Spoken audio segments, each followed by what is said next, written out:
Università a Udine. A poche ore dal via della sfilata dei carri si è aperta a Verona una voragine nell'asfalto in corso Porta Nuova. Dentro l'enorme buca è finita un'auto, miracolato il conducente. A Mestre il comune blocca le opere per la realizzazione di una sala per la comunità bengalese in via Mestrina. Le segnalazioni dei residenti è una moschea abusiva. Pescatori del Veneto alzano i paletti e denunciano subito gli sgravi fiscali o invaderemo Venezia, l'out-out delle associazioni di categoria regionali. I carabinieri del NAS di Padova indagano sull'operato di un veterinario e di un allevatore di dogo argentini. Avrebbero tagliato le orecchie ad alcuni cani per iscriverli a gare di bellezza. Nuovi guai per il caffè Pedrocchi di Padova. Da inizio settimana si possono ammirare le nuove facciate, ma servono urgenti interventi al soffitto del piano nobile.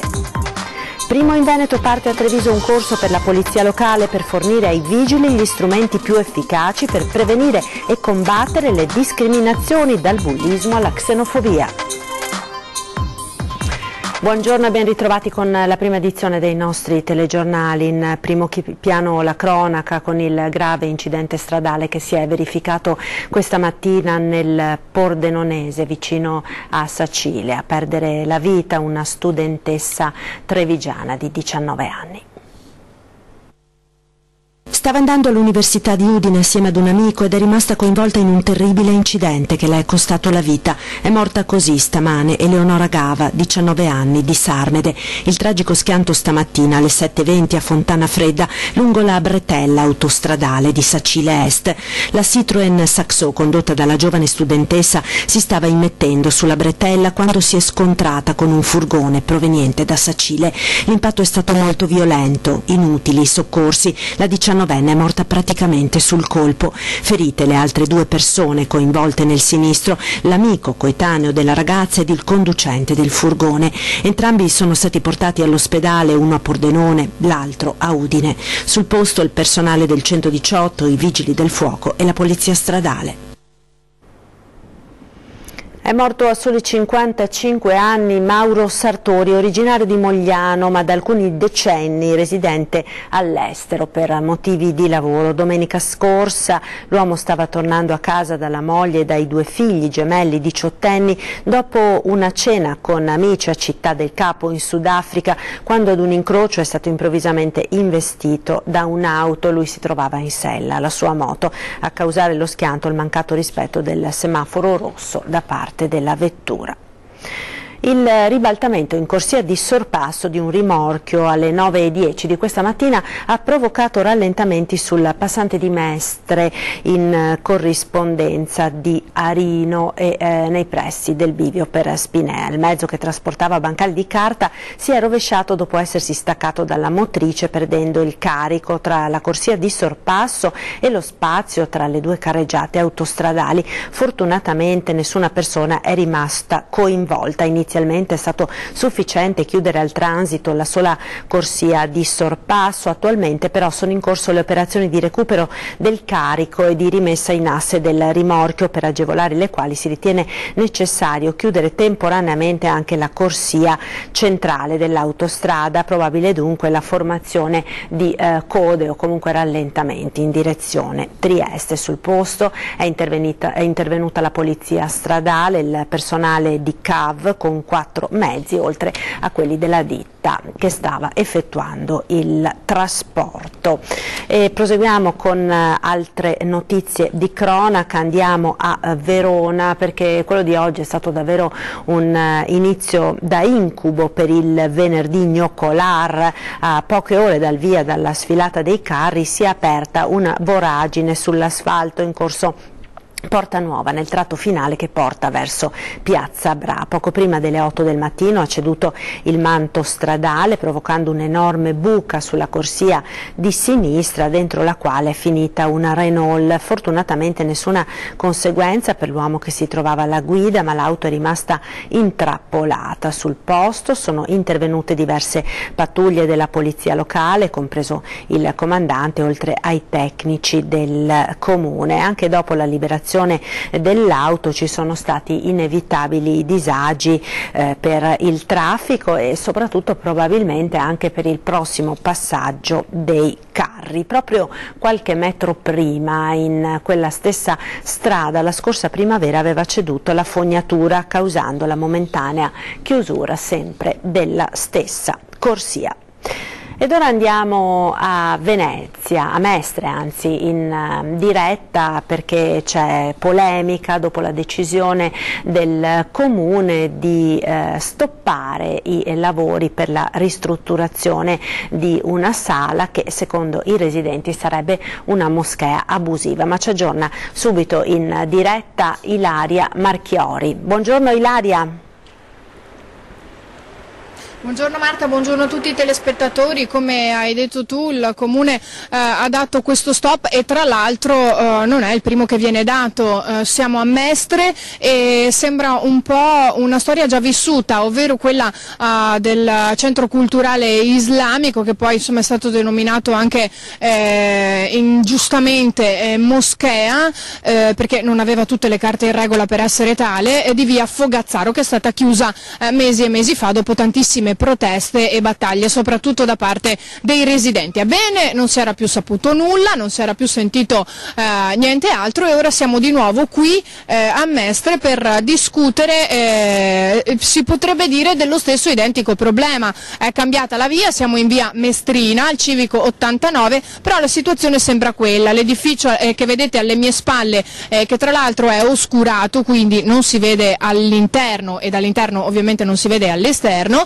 è l'edificio in questione ed è stato segnalato da moltissimi residenti agli organi competenti, quindi all'amministrazione comunale e poi alle forze dell'ordine, che dicono di sentire tutti quelli che sono i rumori tipici di una preghiera e di vedere anche un consistente via vai, soprattutto in determinate ore che sono quelle tipiche della preghiera. Dunque, dopo le numerose segnalazioni da parte di tanti residenti della zona, sono intervenuti con le opportune indagini di Digos Polizia Locale, che hanno portato all'ordinanza con cui l'amministrazione comunale invita il presidente del centro culturale Casa dell'Orientamento, Mahfouz Ahmed Milu, di sospendere nell'immediato le opere abusive. Si tratta tra l'altro di un negozio, di quello che era utilizzato come un negozio, e tra le quali appunto il locale contatori all'ingresso e i pannelli a tamponamento delle vetrate che vediamo oscurano tutto. Sulla questione è intervenuto anche l'assessore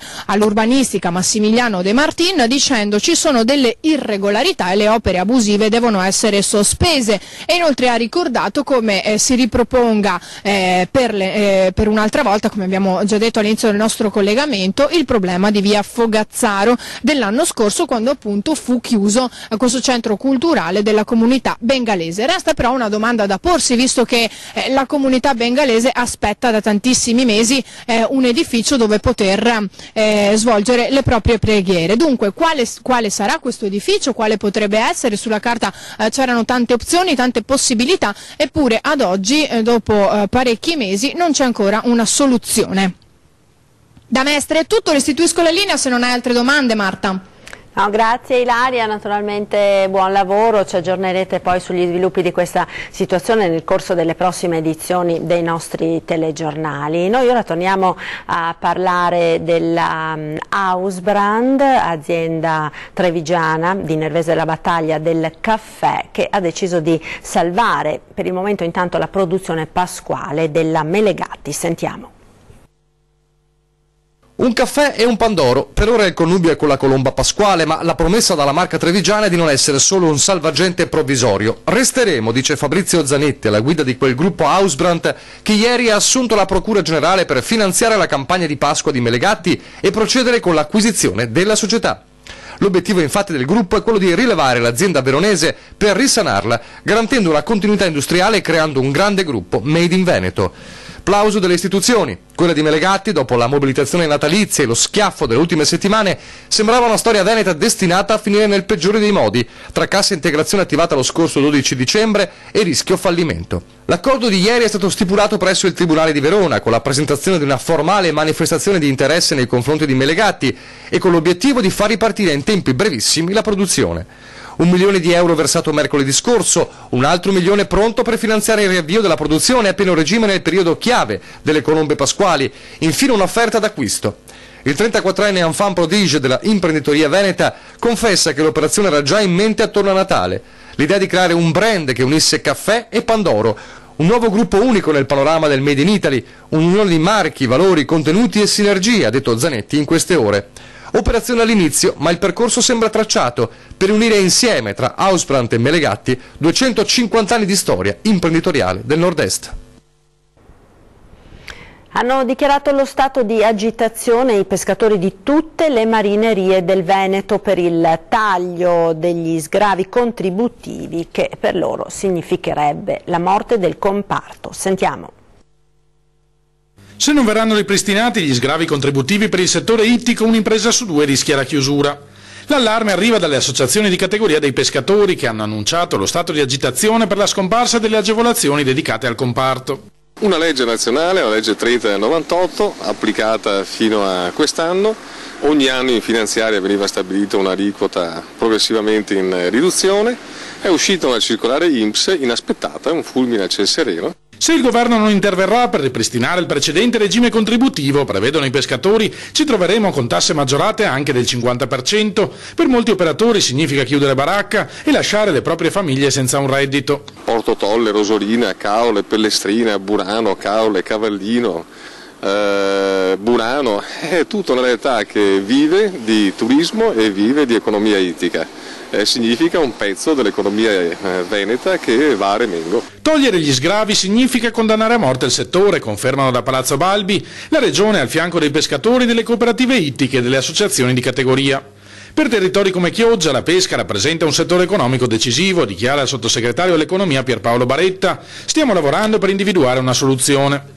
Se non ci saranno risposte, i pescatori minacciano una gigantesca manifestazione nautica in laguna nel pieno dei festeggiamenti per il Carnevale. Noi siamo in stato di agitazione, il 14 saremo in assemblea come cooperative ACI Pesca Nazionale, stiamo definendo un calendario di iniziative sul territorio in tutte le marinerie pacifiche, non violente ovviamente, ma di grande spessore e di grande forza. La cronaca da Padova, non agiva da solo Pier Giorgio Pengo, il 49enne rapinatore dagli occhi di ghiaccio, arrestato un anno fa dopo aver messo a segno una decina di rapine tra Padova e provincia. Farmacisti e tabaccai nel suo mirino, occhi azzurri, vitrei che colpivano nonostante la sciarpa e il berretto calato sul volto. Quando l'uomo entrava in azione aveva con sé una pistola vera ma sempre scarica. I carabinieri lo hanno fermato esattamente un anno fa, incastrato dopo l'ultimo colpo ad una farmacia di Ponte San Nicolò. Il sospetto, che non agisse da solo, ha trovato conferma e in arresto in queste ore è finito un altro italiano, un uomo di 45 anni, che lo avrebbe aiutato in più di un'occasione. Ed ora andiamo sulla pedemontana trevigiana, che si arricchisce di un nuovo capitolo nella vicenda del contenzioso tra il fisco e l'imprenditore Cesare De Stefani, famoso appunto per l'osteria Senz'Oste. Ricorso respinto e sanzione da 30.000 euro. Sentiamo. Osteria Senz'Oste ma piena di guai, ovvero come ostacolare un'idea che richiama curiosi da tutto il mondo fin su a San Pietro di Barbozza attraverso le 1000 pieghe della burocrazia.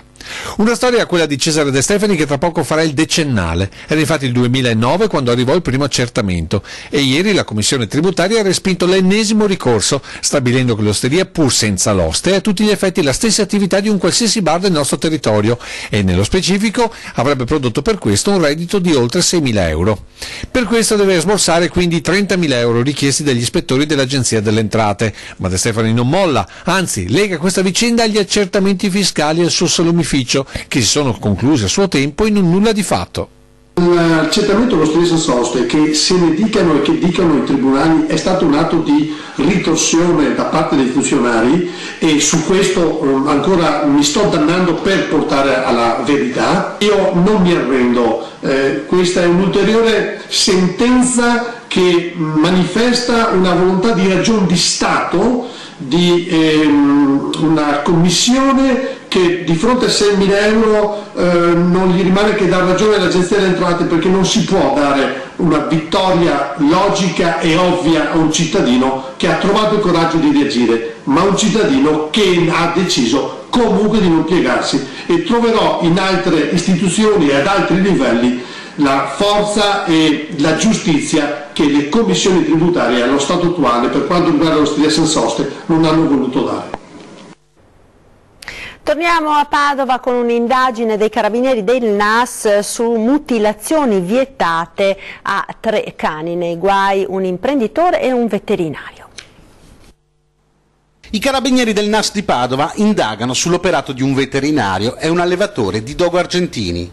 Maltrattamento continuato e falsificazione di documenti, queste le gravi accuse mosse ai due, che avrebbero praticato a 3 cani la conchectomia, ovvero il taglio delle orecchie.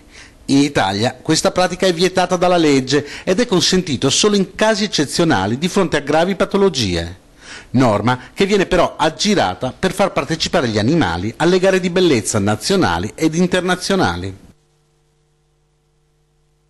Nuovi guai per il Caffè Pedrocchi, storico locale del centro di Padova. Da inizio settimana si possono finalmente ammirare le nuove facciate, ma servono interventi urgenti al soffitto della sala del Museo del Risorgimento, nel piano nobile.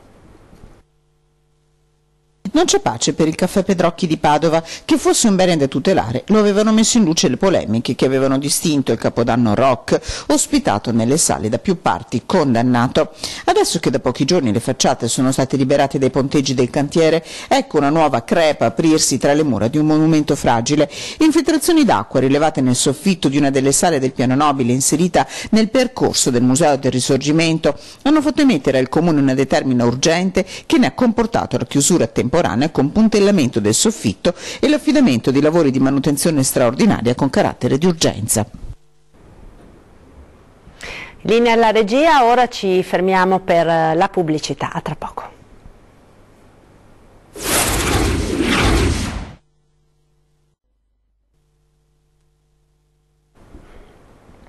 E rieccoci in studio con la prima edizione dei nostri telegiornali. Torniamo ora a Venezia, dove arriva anche in Laguna la app della polizia per aiutare i cittadini a segnalare anche tramite foto e video alcuni tipi di reato. U-Poll, la nuova app della Polizia di Stato contro il bullismo e droga. Uno scatto rubato o anche solo un breve messaggio d'allarme. Da oggi in tutta la città metropolitana è possibile inviare alla polizia segnalazioni in tempo reale di episodi di spaccio e bullismo tramite la app U-Poll, che permette l'inoltro immediato di foto, video e testi direttamente alla centrale operativa della questura da telefoni e tablet georeferenziati. Può essere utilizzata in forma anonima, perché l'utente non necessariamente deve registrarsi con i propri dati nel momento in cui accede al servizio, ma può anche decidere invece di farlo. L'importante è che vi sia la connessione con il satellite, perché se non c'è la possibilità di collegarsi ad un satellite, ecco che non è possibile per l'utente inviare questo tipo di messaggi. Tra le opzioni vi è anche quella di una chiamata di emergenza alla sala operativa. L'app è presente dal novembre 2017 nelle città di Roma, Milano e Catania, dove è stata finora scaricata 20.000 volte e ha prodotto circa 300 segnalazioni, alcune delle quali si sono concluse con degli arresti. Da oggi è attiva in tutti i capoluoghi di regione, ma la previsione è di ampliarne sia la copertura territoriale che il tipo di reati da segnalare. Siamo partiti da spaccio e bullismo perché sono temi particolarmente sensibili, spiegano dalla questura veneziana, soprattutto in relazione ai giovani, ai quali è dedicato in modo particolare questo servizio. Noi sappiamo che ormai tutti i ragazzi sono sempre collegati e connessi ai loro strumenti diciamo di studio e di lavoro, cioè loro hanno una dimestichezza con telefoni, con smartphone, con tablet, con il computer e sono soliti comunicare attraverso questi dispositivi. Primo in Veneto, parte a Treviso un corso per la polizia locale per fornire ai vigili gli strumenti più efficaci per prevenire e combattere le discriminazioni, dal bullismo alla xenofobia. Un corso antidiscriminazioni rivolto agli agenti della polizia locale. Parte a Treviso, prima città in Veneto, un progetto volto a potenziare le capacità di prevenzione, ricomposizione e contrasto delle tensioni e dei conflitti causati o accentuati da comportamenti discriminatori come il bullismo, le discriminazioni di genere, di censo e stato sociale, oppure comportamenti xenofobi e razzisti. Abbiamo deciso di proporre questo percorso formativo agli agenti di polizia locale, i quali rappresentano proprio il primo interfaccia con i cittadini e anche con situazioni talora di tensione. Al progetto, realizzato con la collaborazione dell'antenna antidiscriminazioni che fa capo all'associazione iCare, partecipano i comandi di polizia locale di Treviso, Mogliano, Ponzano, Povegliano, Casier, Carbonera e Zero Branco. L'obiettivo è quello di offrire agli agenti gli strumenti per gestire con sempre maggiore professionalità il complesso dei fenomeni emergenti nella nostra società. Occorre ad esempio da un lato per chi viene nel nostro paese conoscere le regole, ma anche spiegarle loro in modo che le capiscano e le mettano in pratica. Parallelamente riprenderanno a marzo a Treviso i pattugliamenti dei parchi cittadini con l'ausilio dei mediatori culturali. Riteniamo che sia utile perché innanzitutto è difficile anche a volte confrontarsi con soggetti che provengono da realtà completamente diverse. La casistica non è uguale, non è mai uguale, i soggetti sono sempre diversi l'uno rispetto all'altro, in particolar modo quando hanno culture diverse e provenienze da paesi diversi dal nostro. Una specifica formazione e la presenza dei mediatori culturali durante i controlli è finalizzata a rendere più efficace l'azione di prevenzione dei conflitti e l'educazione alla civile convivenza. 500 ragazzi diversamente abili della Marca hanno partecipato ieri alla festa di Carnevale organizzata nella discoteca Odissea di Spresiano dai servizi per la disabilità dell'ULSS 2. Vediamo.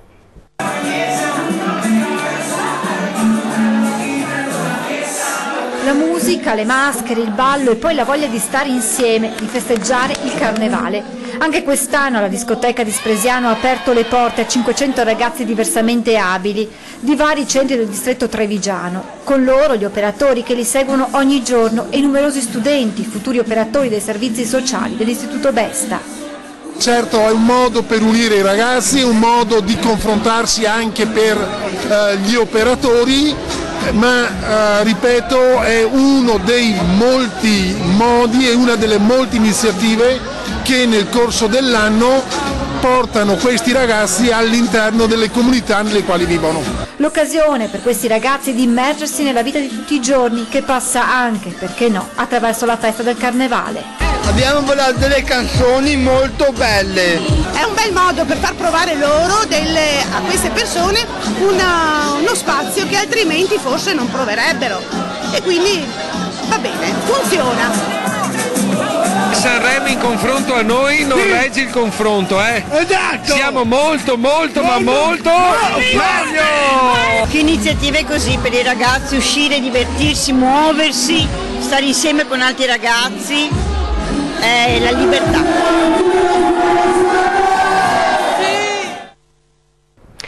Ed era questo l'ultimo servizio, tra poco, subito dopo il TG torna ore 13, oggi si parlerà di perché in Italia tante aziende falliscono nel totale silenzio, in particolare si farà un focus sulla drammatica situazione della provincia di Belluno dove la moria di aziende storiche leader del Made in Italy è all'ordine del giorno. Aspettiamo naturalmente i vostri post e le vostre telefonate. In studio Giampaolo Bottacini, assessore regionale del Veneto, Rudy Roffarè, segretario della CISL Treviso Belluno, Maurizio Castro, imprenditore, Lorenzo Callegari, dirigente della Camera di Commercio di Belluno. Poi vi ricordo la nostra programmazione serale torna come sempre dopo i telegiornali 20 e 10. Questa sera ospiti in studio di Ferdinando Avarino saranno Andrea De Checchi di Forza Italia a Treviso e Roger De Menec, deputato del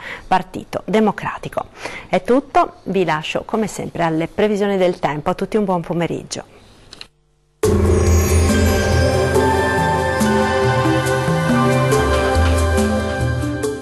Termoidraulica Susin. Se compri una caldaia, in omaggio il condizionatore. Termoidraulica Susin a 0 branco.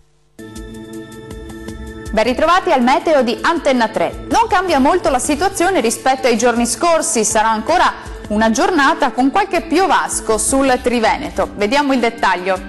Sul Veneto giornata all'insegna di un tempo lievemente instabile sulla nostra regione, dove il cielo si presenterà irregolarmente nuvoloso. Non sono da escludere deboli piovaschi a carattere sparso, specie sui settori occidentali.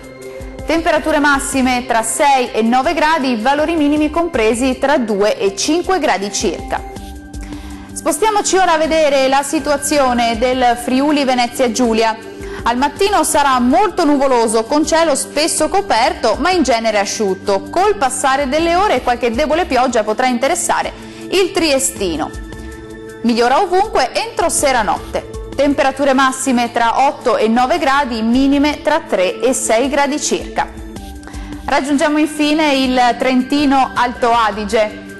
Tempo lievemente instabile anche qui, con qualche debole precipitazione possibile sul Trentino, localmente anche a carattere nevoso. Molte nubi sul resto della regione, con locali foschie mattutine sulle vallate di confine. Le temperature massime saranno comprese tra 8 e 11 gradi, minime tra 1 e 2 gradi. Il mare sarà generalmente poco mosso, i venti deboli nord-orientali lungo le coste e da nord-ovest al largo. Dal meteo di Antenna 3 per ora è tutto, arrivederci al prossimo aggiornamento.